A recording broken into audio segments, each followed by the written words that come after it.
नाज़रीन, غوثپور जे कच्चे वारे इलाइक़े मां मच्छी जे फार्म ते सुतल 2 चौकीदार मुबैना तौर अगवा थी विया। वधीक तफ़सील ॿुधाए रहियो आहे शेर ज़मा बजाराणी।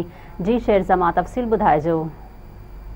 غوثپور शहर में जो शेर मच्छी फार्म तां रात देर सां नामालूम हथियारबंद 2 चौकीदारनि खे हथियारनि जे ज़ोर ते अगवा करे जो कच्चे तरफ़ फरार थी। तव्हांखे ॿुधाए छॾियां त रात देर सां चौकीदार गुलाम अब्बास ऐं हामिद मीराणी खे जेको आहे हथियारनि जे ज़ोर ते अगवा करे खणी विया आहिनि। जॾहिं त सुबुह सवेरे थींदे ई वारसनि पारां फार्म ते पहुता, जिते नौजवान जा कपिड़ा ऐं ॿियो सामान पियल रहियो।